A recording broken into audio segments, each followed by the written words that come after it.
Hello అందరికీ ఈరోజు vada recipe చూపిస్తానండి. నేను వీడియో తీసే టైంకి అయిపోయాయి కూడా అన్నీ, అంత టేస్టీగా కుదిరాయి. ఒక్కసారి చూసేయండి మీరు కూడా.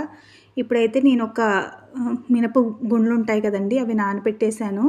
ఓవర్ నైట్ నానబెట్టేసిన మినప గుండ్లల్లో నుంచి వాటర్ అంతా వంపేసి మనం కొంచెం కొంచెం వాటర్ వేసుకుంటూ మిక్సీ జార్లో గట్టిగా పట్టుకోవాలండి. చూపిస్తాను చూడండి, ఇలా గట్టిగా ఉండాలి. మనకి వంపిన ఇట్లా కింద కన్నా కానీ పడద్దనమాట, అంత గట్టిగా పట్టుకోవాలి. లేకపోతే మనకి జోరు అనిపిస్తే మటుకు బాగా ఆయిల్ లాగేస్తుంది. ఇప్పుడు దాన్ని ఒక 30 మినిట్స్ పక్కన పెట్టేసి నెక్స్ట్ అందులో ఒక పెద్ద ఆనియన్ వేస్తున్నాను అండి. ఆనియన్ వేయడం వల్ల ఏంటంటే చాలా టేస్ట్ బాగుంటుందండి.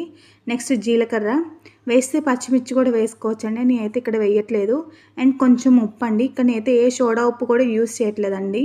చాలా బాగా వస్తాయి, ఒకసారి ట్రై చేయండి. ఒకేషనల్గా అయితే బాగుంటుందండి, ఎందుకంటే బికాస్ ఆయిలీ ఫుడ్ కదా, అంత మంచిగా అనిపించదని నా ఒపీనియన్ అనమాట. ఒకేషనల్గా అయితే చాలా బాగుంటాయి వడలు.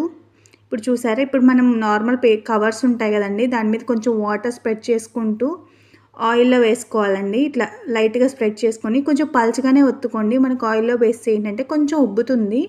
చూసారా, ఇలా బ్రౌనిష్ కలర్ వచ్చాక తీసేయడమే. చాలా బాగున్నాయండి, ఒకసారి ట్రై చేయండి, మీకు చాలా నచ్చుతాయి. చాలా పర్ఫెక్ట్గా కూడా వస్తాయి. దాంట్లోకి నేనైతే కాంబినేషన్ చట్నీ చేశానండి, కొంచెం వెరైటీగా చేశాను. మీకు అదేమన్నా కావాలి రెసిపీ కావాలంటే కమెంట్ చేయండి. ఓకే, సబ్స్క్రైబ్ చేసుకోండి. Okay, bye.